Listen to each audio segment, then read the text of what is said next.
సాధించి మళ్ళీ ఆ ప్రపంచ దినచర్యలోని విశేషాంశములను వివరిస్తున్నాం. అనుకూల సహవాసము అని అక్కడ 243వ సూత్రంలో సాధించారు.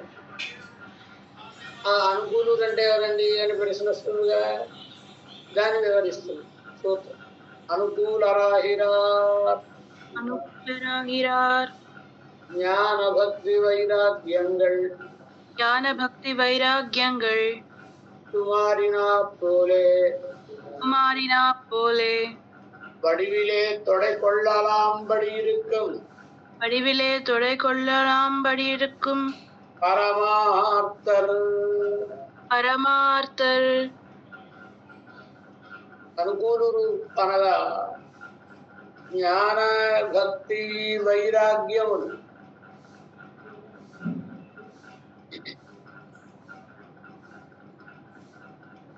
వారిలో ప్రకాశిస్తూ ఉంటాయి. ఎలా ప్రకాశిస్తాయి? ఇట్టు మారినా పోలే. ఒకే పాత్ర, ఆ పాత్రలో ఒకసారి ఒక పదార్థం ఉంచుతాం, మరొకసారి మరొక పదార్థం ఉంచుతాం, మరొకసారి మరొక పదార్థం ఉంచుతాం. అలా ఒకే వ్యక్తిలో ఒకప్పుడు జ్ఞానమే నిండి కనబడుతూ ఉంటుంది.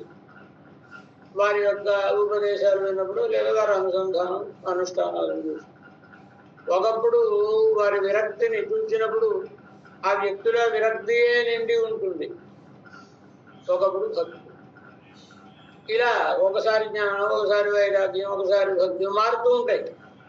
ఒకే పాత్రలో పదార్థాలు మారినట్టుగా ఈ వ్యక్తిలో అవి ఎలా ఉంటాయి?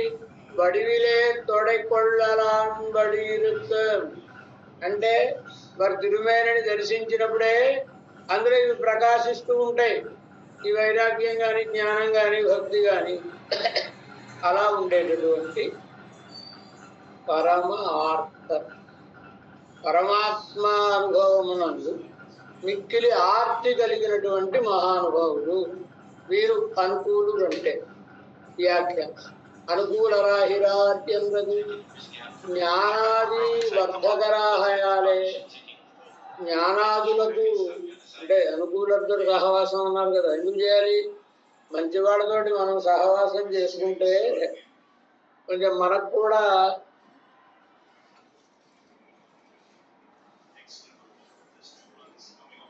ఆ మంచి బుద్ధులు పొందబడతాయి. వాళ్ళ సహవాసం వలన వాళ్ళని చూసి మనం నేర్చుకోవడం జరుగుతుంది. అందుకోసమని జ్ఞానాది వర్ధకరాహయాలే. మనం వారితో సహవాసం చేయడం వలన వినోదార్థమపి యద్గురు సధర్మ పరమో మత. ఎలా ఉంటారు వారు? జ్ఞాన ఖడ్గధరాహ విప్రాహ అన్నట్లుగా జ్ఞానం అనే ఖడ్గాన్ని కలిగినటువంటి మహానుభావులు. ఎక్కడైనా ఎవరికైనా అజ్ఞానం ఉంటే ఛేదించి వేస్తూ ఉంటారన్నమాట. అలాంటి మహానుభావులు వారి సన్నిధిలో మనం ఉన్నాం అనుకోండి, వారు ఏదో గ్రంథం పుచ్చుకుని కాలక్షేపం చెప్పాల్సిన అవసరం లేదు. వినోదార్థమపి యద్బ్రూయు. ఏదో లోకంలో వాడు లోకాభిరామాయణం మాట్లాడుకుంటూ ఉంటారు కదా, అలా వినోదం కోసమని వారు మాట్లాడినా అందులో విజ్ఞానం ఉంటుంది. అది మనం ధరించడానికి ఉపయుక్తం అవుతుంది. కనుక పెద్దల సన్నిధిలో వసించవలెను. అనుకూలులు వాళ్ళతో కలిసి ఉండాలి మనం అనడం కోసమని జ్ఞానాది వర్ధకరాహయాలే. మనకు జ్ఞానము మొదలైనటువంటి వాటిని పెంపొందించువారొకటి చేత సహవాసయోగ్యరా. సహవాసం చేయడానికి అంటే ప్రపన్నుడైనటువంటి వాడు సహవాసం చేయడానికి యోగ్యులుగా కీర్చొల్లపడ్డ అనుకూలరాహిరా. వెనుక చెప్పబడిన అనుకూలులు అవుతున్నవారు ఎవరంటే జ్ఞానభక్తి వైరాగ్యంగల్ విట్టుమారినాప్పో. జ్ఞానభక్తి వైరాగ్యములు పుష్కలంగా కలిగిన వారండి. ఏ అంశాన్ని చూసినప్పుడు ఆ అంశమే పరిపూర్ణంగా ఆ వ్యక్తిలో కనబడుతూ ఉంటుంది. తత్వయాథాత్మీయ జ్ఞానము, తత్వం యొక్క యథార్థమైన జ్ఞానము. భగవదేక విషయయాన భక్తియు, భగవంతుని యందే ఉండేటటువంటి భక్తి. తదుభయ కార్యమాయవరం ఎప్పుడైతే జ్ఞానము భక్తి రెండు ఉన్నాయో వీటి వలన కలిగేటటువంటి భగవద్ వ్యతిరిక్త విషయ విరక్తియు భగవతితరములైన విషయములందు విరక్తి ఇవైదాన్ని వైష్ణవాలంకారం గడిరే. ఇవన్నీ కూడా వైష్ణవులకు అలంకారములు, వైష్ణవులకు భూషణములు ఏమిటి? బయట ఉండే భూషణములు భూషణములు కాదు, జ్ఞానభక్తి వైరాగ్యములు అనేవి భూషణములు.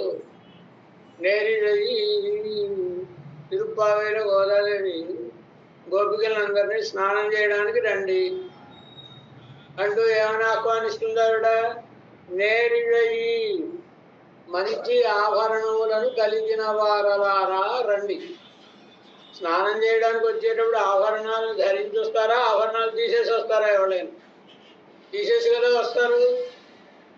మరి ఈవిడ ఆభరణాలతో ఆహ్వానిస్తున్నందుచేత ఆ ఆభరణములంటే ఏమిటి అంటే భగవదనుభవం. స్నానం అంటే భగవదనుభవం. భగవదనుభవానికి ఏ ఆభరణాలు కావాలి? జ్ఞానభక్తి వైరాగ్యములు, ఇవే ఆభరణములు అంటే. కనుక ఇవైదా ఈ జ్ఞానభక్తి వైరాగ్యములు అయినట్లయితే వైష్ణవాలంకారం గడిరే, వైష్ణవులకు అందాన్ని కలుగజేసేటటువంటివి కదా.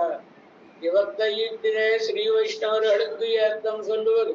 శ్రీ వైష్ణవుల్ని గొప్పవారు గొప్పవారు అని అనడం ఎందుకు? మరి గొప్పతనాన్ని చెప్పడం జ్ఞానభక్తి వైరాగ్యములను కలిగి ఉంటారు కనుక. ఆహయ్యరే అందుచేతనే కదా నాథమునిகளுடைய దివ్య వైభవద్దయ్యరిడెచ్చైహిర ఆడవంగా స్తోత్ర రత్నంలో నాథములను కీర్తిస్తూ ఉండేటటువంటి వారి వైభవాన్ని సాయిస్తున్న యామునమునులు అచింత్య అద్భుత అక్లిష్ట జ్ఞాన వైరాగ్య రాసయే. ఏమిటి అచింత్య? ఇంత అని మనం చెప్పలేం. వారికి ఉండేటటువంటి జ్ఞానం కానీ వైరాగ్యం కానీ, నాథమునులకు ఉండే జ్ఞాన వైరాగ్యం ఎంత గొప్పవో చెప్పలేం. అక్లిష్ట జ్ఞాన వైరాగ్య రాసయే. అదేదో ఎవరినో చూసి నేర్చుకోవడం వలన కలిగినటువంటిది కాదు, సహజంగా వారికి ఏర్పడినటువంటి అద్భుతమైనది అక్లిష్టమైనది అయిన జ్ఞానము వైరాగ్యం. ఈ రెండిటికి రాసి, రాసయే అంటే దానికి రోగుగా పోస్తే అలాంటి వారు. కనుక జ్ఞాన వైరాగ్యముల యొక్క పోగు లాంటి వారు అంత గొప్పవారు. రెండుగా మూడవ దాన్ని కూడా ఏమని భగవత్ భక్తి సింధవే.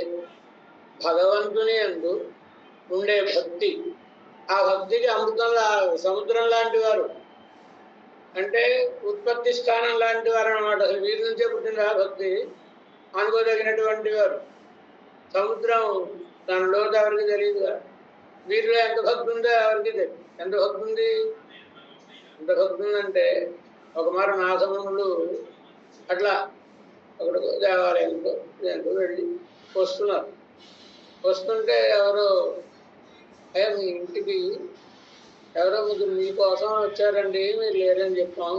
ఎవరండి వారంటే ఒక స్త్రీ, ఇద్దరు పురుషులు. ఆ పురుషులతో పాటు ఒక కోతి కూడా. వాళ్ళు నాగమునులు ఇల్లు ఎక్కడా, నాగములు ఎక్కడా అని అడిగారు. అడిగితే వారు బయట ఎక్కడ ఉన్నారని చెప్పాం. అనగానే బహుశా సీతారామ లక్ష్మణులు ఆంజనేయ స్వామితో పాటుగా నన్ను అనుగ్రహించడం కోసమని వచ్చి ఉంటారు అని ఇంకో వారిని వెతుక్కుంటూ బయలుదేరారు. దారిలో ఎవరైనా కనిపిస్తే ఏమండి మీకు కనబడ్డారా అని ఇలా అడుగు. మాకు కనబడలేదండి. లేదా ఎవరైనా అలా ఎవరితో వెళ్ళినట్టున్నారని అంటే అలా వెతుక్కుంటూ వెళ్ళి అలాగే పరండి. అంత గొప్ప భక్తి కలిగిన వారు నాగమునులు అంటే. కనుకనే భగవద్భక్తి సింధవే అన్నారు కదండి. ఇది జ్ఞానుల యొక్క లక్షణం అనడానికి వారిని గురించిన పరమాచార్యుల యొక్క సూక్తిని అనుగ్రహించి. ఇట్టు మారిన అబ్బోలే. ఇట్టు మారిన అబ్బోలే అంటే పాత్రం ఒకటే అయింది, పాత్రంలోని పదార్థం మారినట్లుగా. గురు పదార్థం ஒரு பதாర్థం இருந்த పాత్రத்திலே ఒక పదార్థం ఉన్నటువంటి పాత్రమునందు పదార్థాంతరத்தை ఇట్టు మున్పు இருந்த అద్దై మార్దినాల్ ఇంకో పదార్థాన్ని అందులో పెట్టి ఇదివరకు ఉండే పదార్థం తీసేస్తే అదివే ఉళ్ళదాయిత్వత్తుమా పోలే ఏ పదార్థాన్ని ఉంచారో అదే కనబడినట్ల వీటిలో వైరాగ్యమే ఉందా, జ్ఞానమే ఉందా, భక్తి మాత్రమే ఉందా అన్నట్లుగా కనబడుతూ ఉంటుంది. ఇంత జ్ఞానాదిகள் మూன்று ఈ జ్ఞానాదులు మూడు కూడా ఏకాశ్రయతయా ఇరుక్కచ్చైదే ఒకే వ్యక్తి అందు ఈ మూడు ఉన్నప్పటికీ ఇవత్తిల్ ఓరొండ్రయ్యే పార్కుమణవి వారిలో ఉండే జ్ఞానాన్ని కానీ వైరాగ్యాన్ని కానీ భక్తిని కానీ ఒక్కొక్క దానినే చూచినప్పుడు ఒండ్రయిడ్డు మత్తయి అవత్తయి మాద్దినా పోలే ఇదివరకు వైరాగ్యం ఉండేది కానీ ఇప్పుడు జ్ఞానమే కనబడుతోందండి మనిషి అంతటా. ఇప్పుడు భక్తియే కనబడుతోందండి, ఇదివరకు ఏదో జ్ఞానం కనబడేది కానీ ఆనబడదగినటువంటి రీతిగా ఉంటుంది. ఇదివే ఇవ్వాశ్రయத்தில் உள்ளது వీరిలో నిండుగా ఉన్నదంతా జ్ఞానమే, నిండుగా ఉన్నదంతా వైరాగ్యమే, నిండుగా ఉన్నదంతా భక్తియే. దేనిని చూచినప్పుడు అదియే సమస్తము అంటే అదే ఉందంటే ఇంకో దానికి ఆస్కారం లేనంతగా వ్యాపించి ఉన్నటువంటిది అని అనిపిస్తుంది. ఎందు తోత్తుంబడి బడినిలే తొడకొళ్ళలాంబడి ఇరుక్కయావదు శరీరమును చూచినప్పుడే సంబంధాన్ని స్వీకరించదగినది.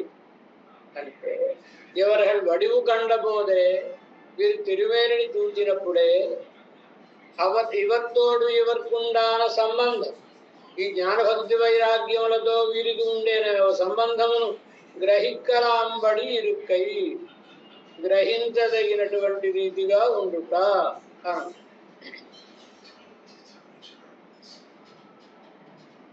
త్యాద్యోపాదేయ వివేకపూర్వకమాన పరిమాత్తత్తాలే దేనిని విడిచిపెట్టాలి, దేనిని స్వీకరించాలి అనే వేరుబాటుతనం ఆ జ్ఞానాన్ని ముందు కలిగినటువంటి పరిమాత్తత్తాలే వారిలో ఉండేటటువంటి మార్పుల వలన అంటే ప్రవర్తనం వలన జ్ఞానం బడివిలే తొడేకొళ్ళాలా తెలియాలిగా, ఏది విడిచిపెట్టాలి, ఏది స్వీకరించాలి. విద్వాన్ విపశ్చిత్ దోషజ్ఞ కేవలం మంచి ఒక్కటే తెలిస్తే సరిపోదు, చెడు కూడా తెలియదు. ఎందుకంటే దేన్ని విడిచిపెట్టాలో తెలియాలిగా, అంటే చెడు తెలియదు. చెడుని విడిచిపెట్టాలి, మంచిని స్వీకరించాలి. ఇది త్యాద్య ఉపాధేయ విభాగం అన్నమాట. అది ఆ జ్ఞానం వారి ఆచరణను బట్టి తెలుస్తుంది. ఇవి ఆచరించడం లేదంటే ఇవి పనికిరానివని జ్ఞానం కలిగిన వారు. ఎప్పుడు చూసినా ఇదే వ్యాసంగంలో ఉన్నారంటే ఇదే కావలసినటువంటిది అనే జ్ఞానం కలిగినటువంటి వారు అని మనం వారికి ఆ సంబంధాన్ని వారిలో చూడవచ్చు, కనబడుతూ ఉంటుంది. భక్తి కూడా ఆహ్లాదశీత నేత్రాంబు ఆహ్లాదశీత నేత్రాంబు పుడకీకృతగాత్రవాన్ సదా పరగుణావిష్టః ద్రష్టవ్యః సర్వదేహిభిః పరమాత్మని తలుచుకోవడం వలన కలిగిన ఆనందంతో మనసంతా కరిగిపోయి కరిగిపోతుంది. మనసు ఉంది కరిగిపోయింది. ఈ కరిగిపోయిన మనసు నీరుగా మారింది అనుకోండి. ఏదైనా ఒక పదార్థం ఘనీభవించి ఉంటే అలా ఉంటుందండి. కరిగిపోతే ఏమైపోతుంది? ద్రవం అయిపోతే పారిపోతుంది. అది బయటికి రావాలి. బయటికి రావడానికి మార్గం ఏమిటంటే నేత్రం. నేత్రముల గుండా ఆనంద బాష్పముల రూపంలో వస్తుందను. ఆహ్లాద శీతనేత్రాంబు శీతనేత్రాంబు చల్లగా ఉండే ఆనంద బాష్పములు గలవారు. అంటే దుఃఖంలో కన్నీరు వెచ్చగా ఉంటుంది, ఆనందంలో ఆ బాష్పములు చల్లగా. కనుక ఆహ్లాద శీతనేత్రాంబు పుళకీకృత గాత్రవాన్ శరీరం అంతా ఆయనను తలుచుకోగానే ఆనందంతో రోమాంచం అవుతూ ఉంటుంది. మేల పులకలెత్తుతూ ఉంటున్నాం, గగుర్పాటు కలుగుతూ ఉంటుంది. సదా పరగుణావిష్ట. ఇప్పుడు అసలు మన లోకంలో ఉండరు, ఎప్పుడూ ఆ భగవంతుని గురించే తలుచుకుంటూ ఉంటారు. అదే ఆనందం మరొకటి. ఇలా పెద్దలైన వాళ్ళ మనం సేవించుకుంటూ ఉండాలి. ఇవి లక్షణాలు. ఇవేమిటి? లోపల ఉండే అనుభవాన్ని బయటకు వెలుగుచ్చే లక్షణములు కదా ఇవన్నీ. దీన్ని బట్టి తెలిసిపోతుంది వీరు ఎంత జ్ఞానులు, ఎంత భక్తి కలవారు అని. కాలు మేడ కన్న నీరు నిల్లాది, ఎడతెగకుండా కంటి వెంట నీరు కారుతోంది.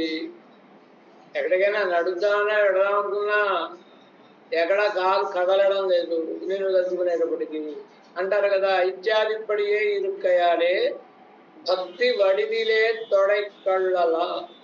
భక్తి వీరి శరీరంలో, తొడై అంటే సంబంధం అని అర్థం. వీరికి భక్తి ఉంది అని భక్తితో సంబంధాన్ని స్వీకరించవచ్చు. ఇతర విషయంగడై కడెక్కడేయాలి ఇరుక్కయాలి అంటే ఇతర విషయములను కడకంటితో కూడా చూడకపోవుట చేత వైరాగ్యం వడివిలే తొడైకొళ్ళాలా. వైరాగ్యము వారిలో సేవించవచ్చును. అందుకే లేదా జ్ఞాన భక్తి వైరాగ్యం గడు మూడు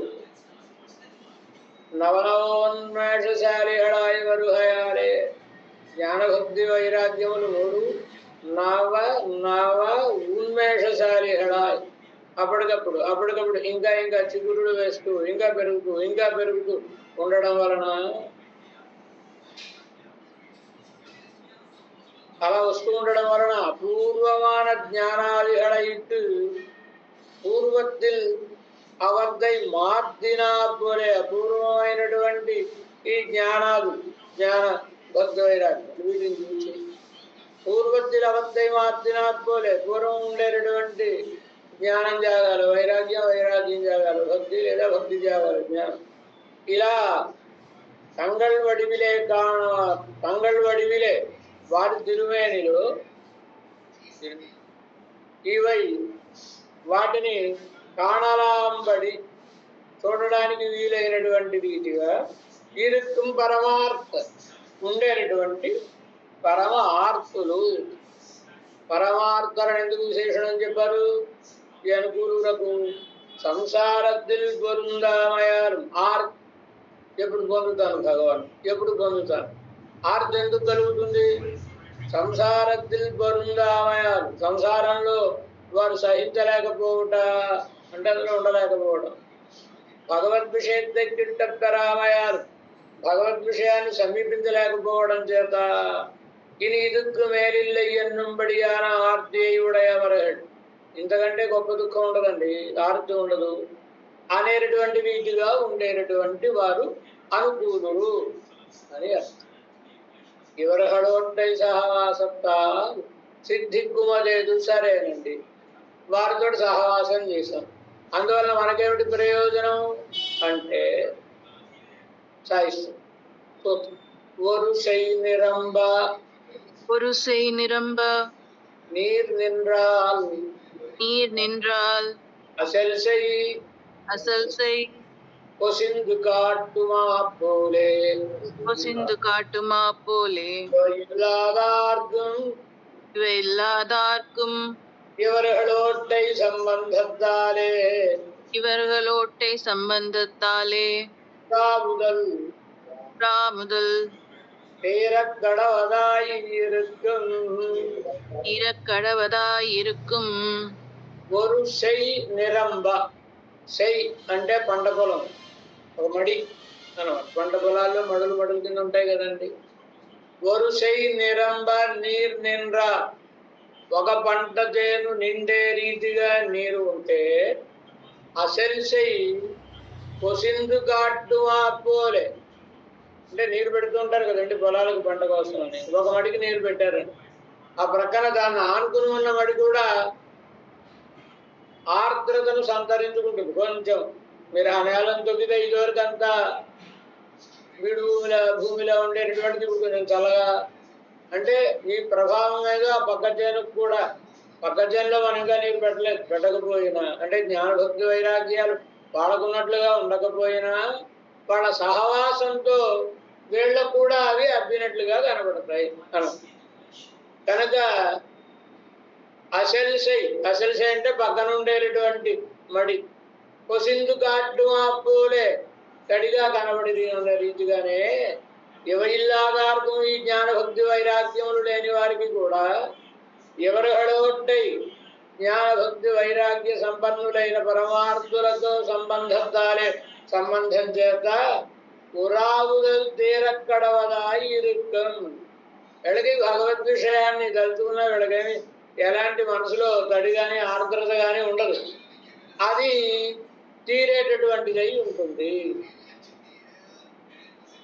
అదావదు ఒరువయలిలే నిరయ నీరు నిండా ఒక చేలో నిండా నీరు ఉన్నట్లయితే నీరత్తూరా విక్కడగ్గిర నీరు లేకుండగా వీడు వారికి ఉన్నటువంటి అసెల్వయల్ ప్రగ్గపొలం కదాసక్తియా ఈ మడికి దగ్గరగా ఉండడం వలన 100 పొసివాలే వచ్చినటువంటి తడి వలన వాటవద్దు వాడిపోయి ఎండిపోయి ఉండడం అనేది పోయి కిడక్కుమాపోలే ఉన్న రీతిగా జ్ఞాన భక్తి వైరాగ్యంగళాహిర ఇవై ఇల్లామయాలే జ్ఞానభక్తి వైరాగ్యములనే లేకపోవడం వలన స్వరూపం పురావిక్కడక్కిరవరహళిత్తం స్వరూపం ఎండిపోయి ఉండడం అనమాట.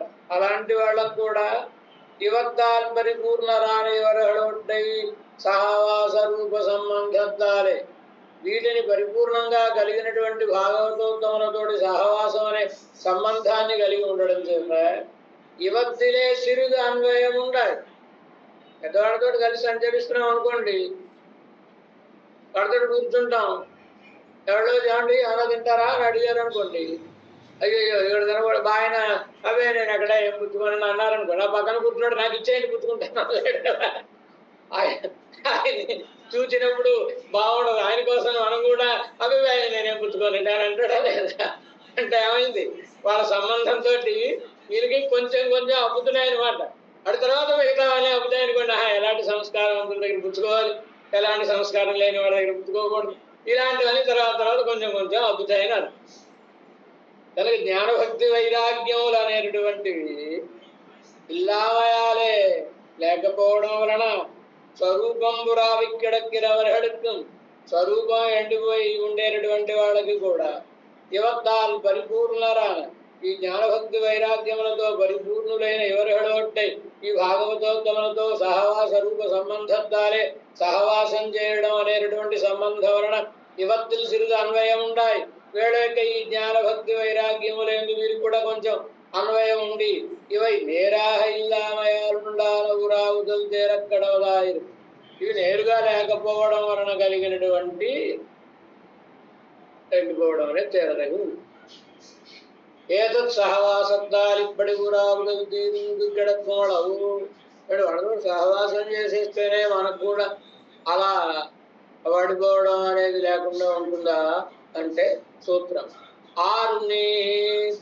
ఆరు நீர் பரவழித்தானால்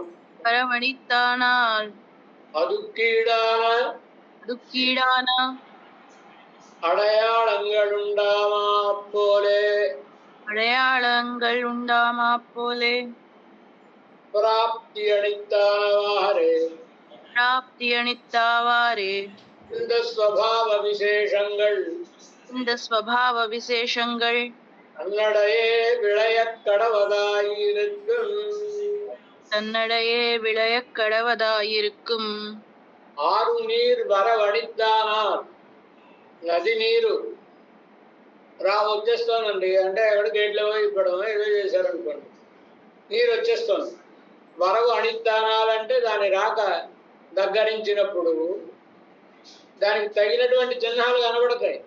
కొంచెం చల్లదనం కలగడం, చల్లటి గాలి వేయడం, నేల క్రింద కూడా చల్లదనం కలగడం, ఇవన్నీ కూడా అంటే నది రాకను సూచించే చిహ్నములు ఇవన్నీ కూడా అవి ఉన్న రీతిగానే ప్రాప్తి అణిద్దాన వారే భగవంతుని పొందే సమయం ఆసన్నమైనప్పుడు இந்த స్వభావ విశేషంగా తన్నడే ఎక్కడగా ఇరుకం ఈ స్వభావ విశేషములు తమంత తామే కలగదగినటువంటివై ఉంటాయి.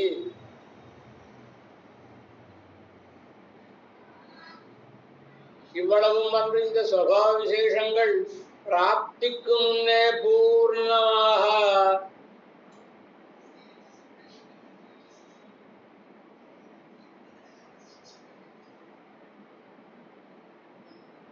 ఏమిటి అక్కడ శబ్ద విడైందరు.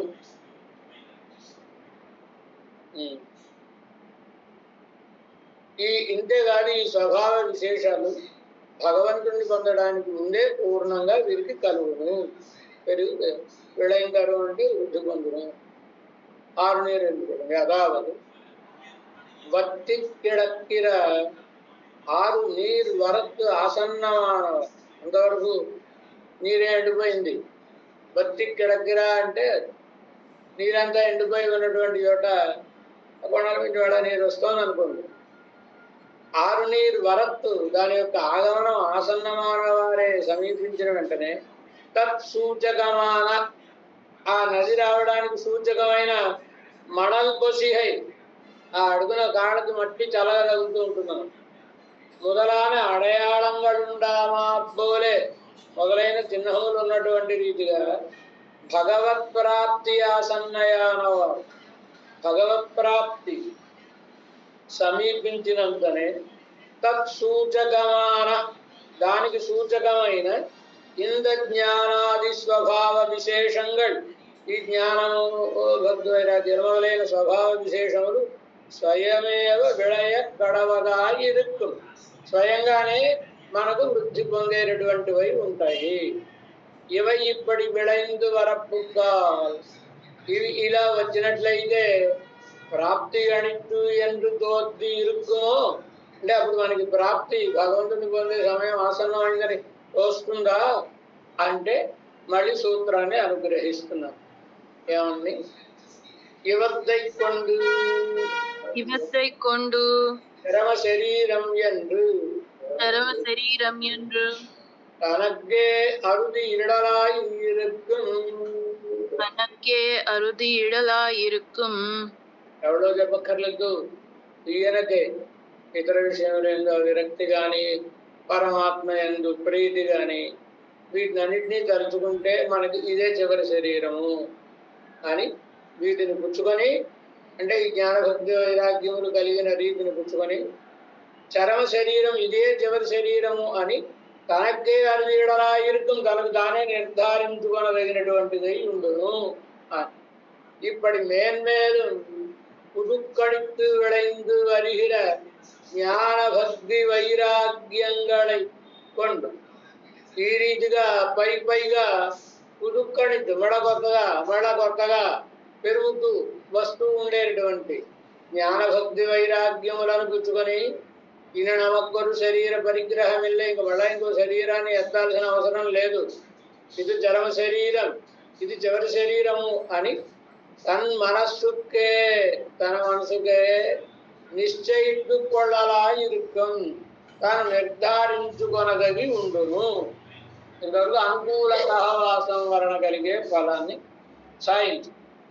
ఆహా కాగా ఇప్పటి ఈ రీతిగా సహవాస విషయమాహ ఎవరితో సహవాసం చేయాలి అనే విషయంలో దినచర్యయిన్ సొన్న దినచర్య ప్రపన్న నిష్ఠాక్రమం అందులో చెప్పినటువంటి అనుకూల హృదయ లక్షణద్వయం అనుకూలుర యొక్క లక్షణమును తత్సహవాస ఫలద్వయం అరుళించేది వారితో సహవాసం చేయడం వల్ల మనకు కలిగే ప్రయోజనాన్ని సాధించి తదనంతరం అటు పిమ్మట సహవాస నివృత్తి విషయమాహచ్చున్న ప్రతికూల రెన్ను విడం అరుళించేహిరా. ఇక ప్రతికూలులతో సహవాసం ఉండరాదు అని చెప్పారు కదా. ప్రతికూలురు అంటే ఎవరండి అని వాళ్ళ సందేహం కలుగుతుంది కదా. ఎలా అయితే అనుకూలులతో సహవాసం చేయడం వలన వాళ్ళ మంచి మనకు అబ్బుతుందో ప్రతికూలులతో సహవాసం చేయడం వలన వాళ్ళ చెడు మనకి అబ్బే అవకాశం ఉంటుంది, అదే ఎక్కువ ఉంటుంది. ఏమంటారు? సహవాసయ దోష గుణ భవంతి. సహవాసం వలన దోషములు గుణములు మనకు కూడా కలుగుతూ ఉంటాయి. తెలుగులో సామెత 6 నెలలు సహవాసం చేస్తే వారు మీరవుతారు అంటూ ఉంటారు కదా. అంటే వాళ్ళ లక్షణాలన్నీ మనకు అనిపిస్తాయి. కనుక సహవాసయ కలిసి వసించుట వలన దోషగుణ భవంతి, అవతలి వాళ్ళ యొక్క దోషములు గుణములు కలుగుతాయని ఒక అర్థం. కొంచెం చమత్కారంగా అలా కాదండి అర్థం చెప్పాల్సింది. దోషగుణా భవంతి, దోషగుణములే కలుగుతాయి, మంచి గుణములు కలగవు, చెడు గుణములే అబ్బుతాయి అని ఒక అర్థాన్ని చెప్తారు. అంటే దాని ప్రభావం ఎక్కువ ఉంటుంది. మంచివాళ్ళతో సహవాసం వలన కలిగే ప్రభావం కంటే చెడు వాళ్ళతో సహవాసం వలన కలిగే ప్రభావం ఎక్కువ. మంచివాళ్ళతో సహవాసం అయితే కొంతకాలం పడుతుంది, సరే. చెడ్డవాళ్ళతో సహవాసం చేస్తే ఇప్పుడే అధపతనం అయిపోతాం. అవన్నీ మనం చాలా ప్రమాదకరం, దాన్ని విడిచిపెట్టాలి. ప్రతికూలులతో సహవాసం లేకుండా ఉండాలి అని సాధించారు కదా. మళ్ళీ మనకి సందేహం కలుగుతుందిగా, ఎవరండి ప్రతికూలు అంటే అని. దాన్ని వివరిస్తాం. ప్రతికూలరాగిరార్ దేహాత్మాభిమానిహళం దేహాత్మాభిమానిగళుం స్వతంత్రరుం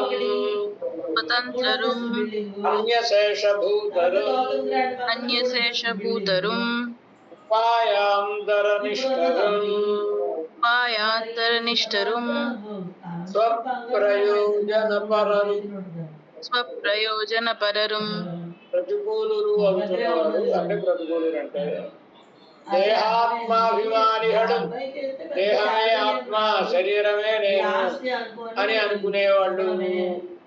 స్వతంత్రులు, శరీరం కంటే నేను వేరైన వాడిని అని జ్ఞానం ఉన్నా నేను స్వతంత్రుణ్ణి, ఎవరికి చెందినవాడిని కాను అనేటటువంటి వాళ్ళు.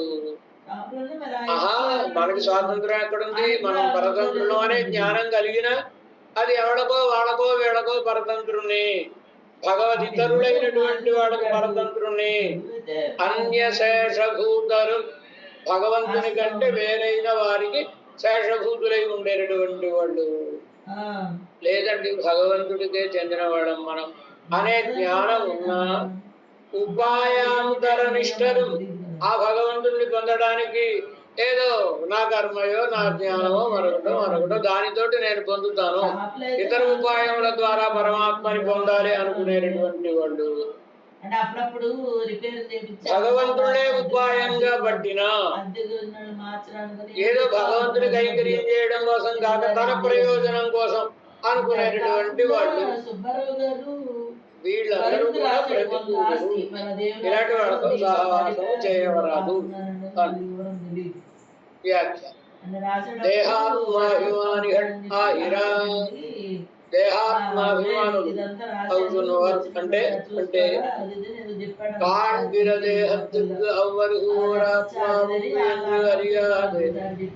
కనబడేటటువంటి దేహం కంటే ఆవల వేరే ఇంకో ఆత్మ ఉంది అని తెలియక,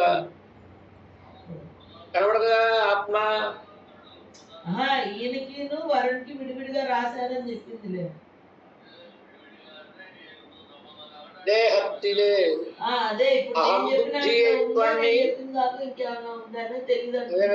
తత్వం.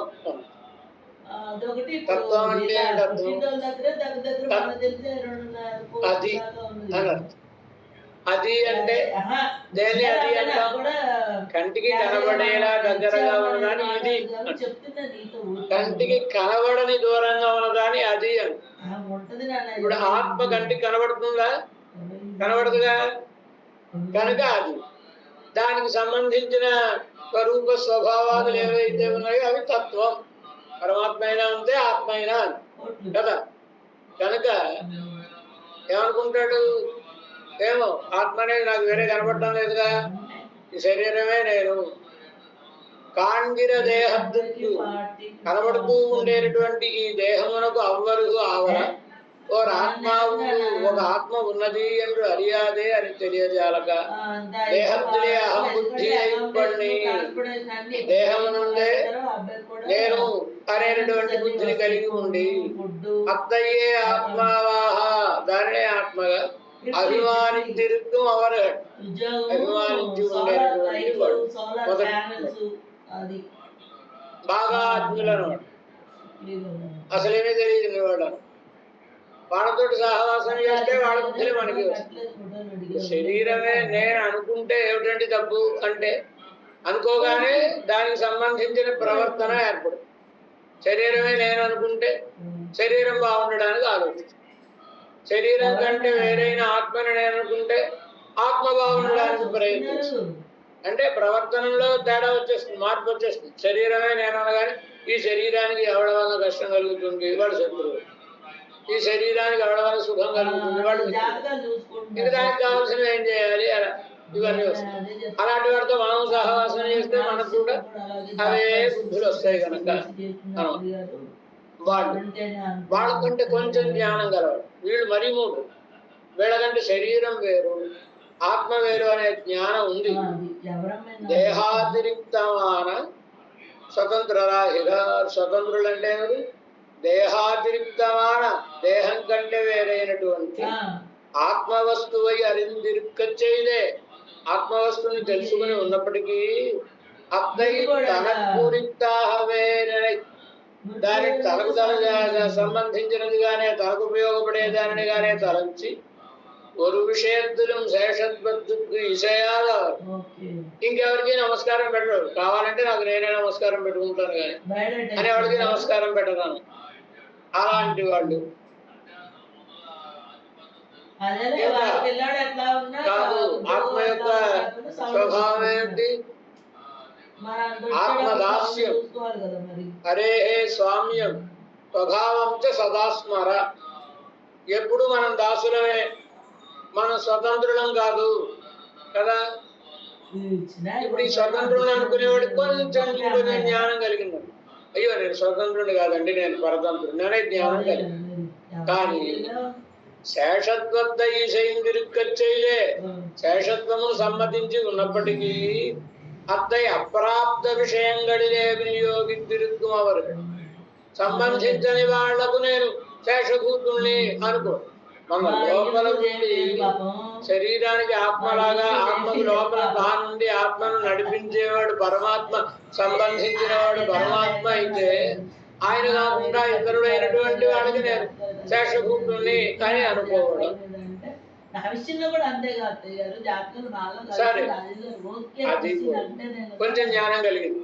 ఇక పరమాత్మ శేషభూతుల్ని అయితే ఆ పరమాత్మ కైంకర్యం చేయాలంటే, పరమాత్మని పొందాలంటే ఏం చేయాలి? ఉపాయాంతర నిష్ఠరాహిర. ఉపాయాంతర నిష్ఠులు అవుతున్నారు ఎవరు అంటే ప్రాప్త శేషి విషయ శేషత్వై ఉడయ మన స్వరూపమునకు సంబంధించిన శేషి అయిన పరమాత్మ యొక్క విషయంలో శేషత్వం కలిగిన ఉండి అంటే ఉడయరాయి అయితే కలిగిన వారైంది. తత్ప్రాప్త్యుపాయం ఆ పరమాత్మను పొందడానికి ఉపాయం ఏమిటి? తచ్చరణారవింద శరణాగతి భద్రమనులు వారి యొక్క పాదారవిందములను శరణు వేడుట ఎందుకు అని ఉండడం కాకుండా కర్మాద్యుపాయంగడైపత్తి నిక్కిరారు కర్మాది ఉపాయములను పట్టుకుని ఆయన్ని పొందుదాం అనుకుని ఉండేటువంటి వాళ్ళు పొందడానికి ఎవరి వలన వినడం వలన ఈ ఉపాయాలను అన్నింటినీ పట్టుకుంటే మనం జరిగారు. మరి ఏం చేయాలి? పరమాత్మని ఆశ్రయించాలి అనే జ్ఞానం కలుగుతుంది. పెడకండి కొన్ని మూమెంట్. కానీ ఆ పరమాత్మని పొందడం ఎందుకోసం? నా ఆనందం కోసం వాళ్ళని స్వప్రయోజన పర అంటే ఎవరు? ప్రాప్త శేషి చరణ కమలంగళై స్వరూపమునకు సంబంధించిన మనకు శేషి అయిన పరమాత్మ పాదార విందములను ఉపాయమాహపత్తి చేయలే. ఉపాయముగా పట్టి ఉన్నప్పటికీ తాంగళ్ పత్తిన వద్దై తాంగళ్ పత్తిన వద్దై తాము ఈ భగవంతుని పాదార విందములను పట్టినట్టు ఉపాయవాహనైతు ఆయన పాదారవిందములను ఉపాయంగా తలంచి ఉపేయమాన కైంకర్యద్దై ఉపేయమైన కైంకర్యం పెరుమాళకు కైంకర్యం చేయాలి ఆయనకు ఆనందం కలగడం కోసం.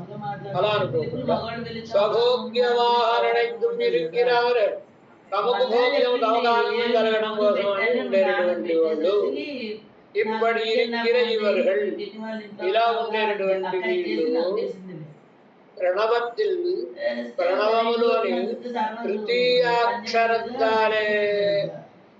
తృతీయాక్షరం అంటే ప్రణవంలో ఆ ఉ మా మూడో అక్షరం మా అనే అక్షరం వలన ఆత్మావినుடைய దేహాతిరిక్తతయు దేహం కంటే వేరుపాటుగా మకారం ఎలా చెప్తుంది దేహం కంటే వేరైన వాడని ఆత్మాదు సమకారేణ పంచవింశ ప్రకీర్తిత 25వ తత్వమైనటువంటి ఆత్మ మకారము చేత 25వ అక్షరమైన మకారము చేత తెలుపబడుతున్నాడు అన్నారు కదా.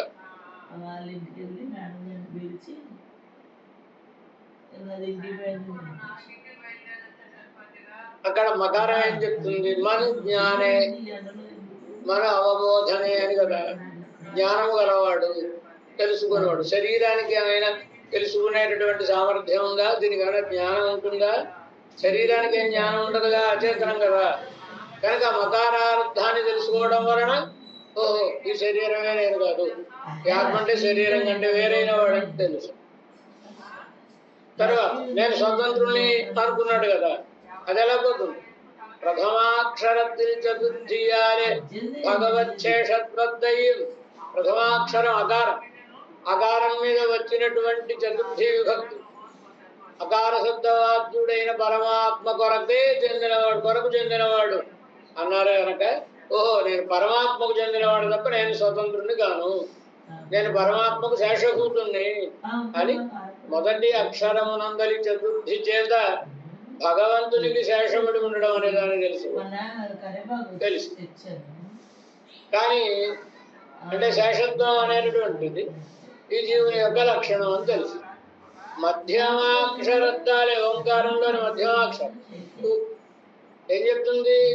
ఆయనకే చెందినవాడు, ఇతరులకు చెందినవాడు అంటే అన్యశేషత్వ నివృత్తి ఉకారం చేసి చెప్పబడుతున్న అనన్యార్హత్వం కదా. కనుక మధ్యమ పదత్తాలే అనన్య శరణత్వద్దయ్యం, అది అనన్యార్హత్వద్దయ్యం. దాని ధ్రువంలో ప్రణవం అయిపోయింది. తర్వాత మధ్యమ పదం నమఃపదం. నమఃపదం చేత అనన్య శరణత్వద్దయ్యం, పరమాత్మయే శరణము ఉపాయము తప్ప ఇతరమైనది ఉపాయము కాదు అనే విషయం. చరమ పదత్తాలే నారాయణాయ పదం చేత అనన్య భోగ్యత్వద్దయ్యం, పరమాత్మకే తాను వినియోగపడివాడై తనకు కూడా అని దర్శించడం అధికారికు.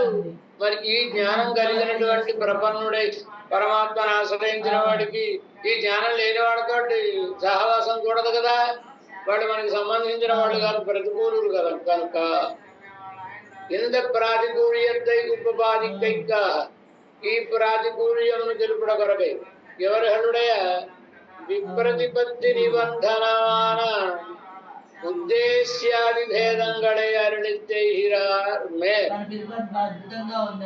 ఈ ప్రాతికూల్యాన్ని ఇంకా బాగా మన మనసులో ఊరుకునేలా తెలపడం కోసమని వీళ్ళ యొక్క ప్రతిపత్తి వలన ఎవడెవడకి ఒక్కొక్కడికి ఒక్కొక్కటి వాడతోడు మనం ఎందుకు సహవాసం చేయబడింది, వాళ్ళకి కావాల్సింది వేరండి, మనకు కావాల్సింది వేరు, వాళ్ళ భావన వేరు, మన భావన అందుచేత వాళ్ళతోటి సహవాసం కూడదు అనడం కోసం వాళ్ళకి ఎవరు ఉద్దేశం ఒక్కొక్కడికి ఒక్కొక్కటి అంటే శరీరమే నేను అనుకునేవాడికి ప్రయోజనం వేరు, దానికోసం చేసేవాడు. నేను స్వతంత్రుని అనుకునేవాడికి ప్రయోజనం వేరు, చేసే పనుడు వేరు. శేషభూతుని అనుకునేవాడు చేసే ఇతరులకు శేషభూతుని అనుకునేవాడి ఉద్దేశ్యం వేరు. అలా இவர்களுக்கு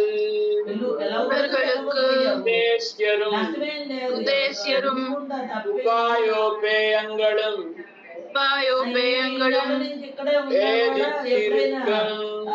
భేదిత్తిరుக்கும் వీళ్లకు అంటే ఆవరణీయులైనటువంటి ఉపాయము ఉపేయము ఇవి వేరు వేరుగా ఉంటాయి. ఉద్దేశుడు అనగా ఉద్దేశుడు అంటే ఉద్దేశింపబడేవాడు చేయాలనుకుంటారు. ఆదరణీయ వీళ్ళ చేత ఇప్పుడు ఆ ఆవరింపబడలేదు. పొలాలన్నీ సపరేట్ చేయాలంటే ఎవరు తీసుకెళ్ళి స్వాభిమత ప్రవరాన అవர்கள்.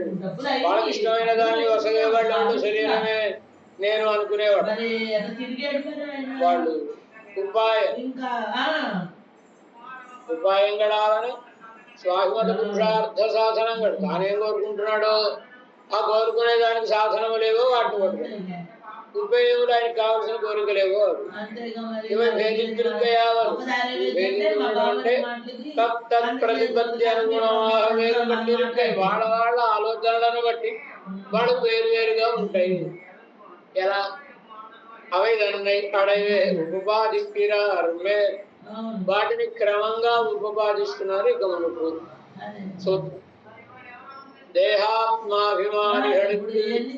தேகாத்மாபிமானிகளுக்கு உத்தேசியர்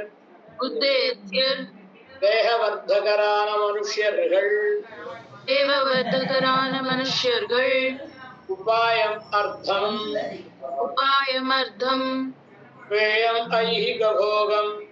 உபேயம் ஐஹிக போகம் ஸ்வதந்திரர்க்கு உத்தேசியர் ஸ்வர்காதிபோகப்ரதர் உபாயம் கர்மானுஷ்டானம் உபேயம் ஸ்வர்காதிபோகம்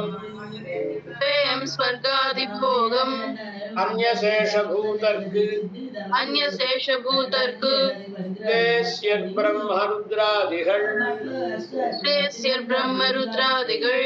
உபாயம் தத்சமாஸ்ரேணம் உபேயம் தத்சாயுஜ்யம் உபாயாந்தரனிஷ்டர்க்கு தேஸ்யன் தேவதாந்தர்யாமியான சர்வேஸ்வரன்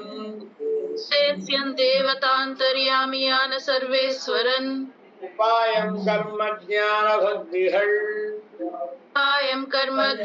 பக்திகள் உபேயம் பகவதனுபவம்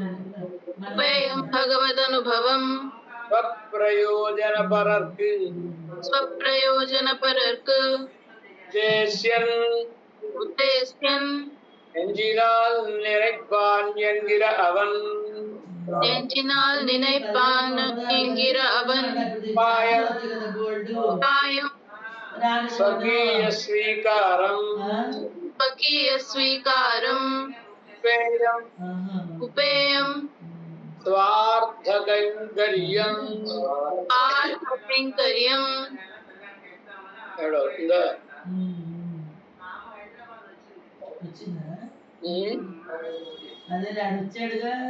ఇక్కడ మనకి ఎలాగా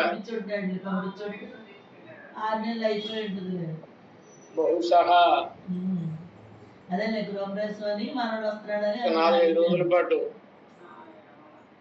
కాలక్షేపం ఉండకపోవచ్చు. మళ్ళీ ఎప్పుడు కాలక్షేపం ఉంటుంది అనేది మెసేజ్ ఇక్కడ గణేశుడికి తమ్ముడు కాలక్షేపం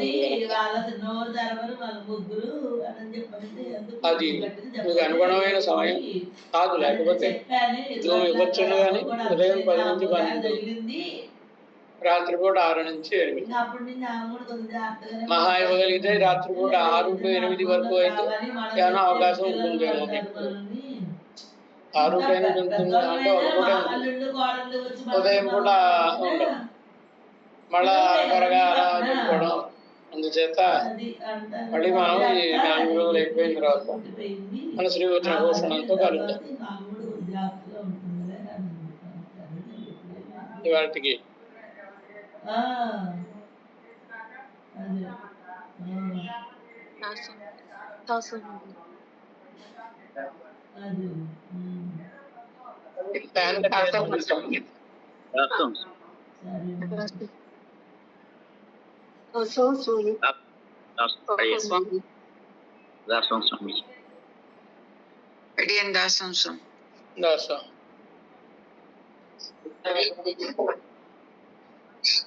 Adiyan dasoham swami.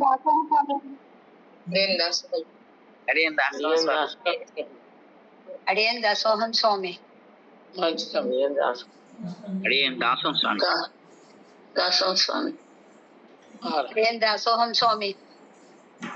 మంచిది. అడియన్ నమస్కారం స్వామి. శ్రీమతి రామానుజన్ కాంతాయ కళ్యాణ శ్రీ వెంకట నివాసాయ శ్రీనివాసాయ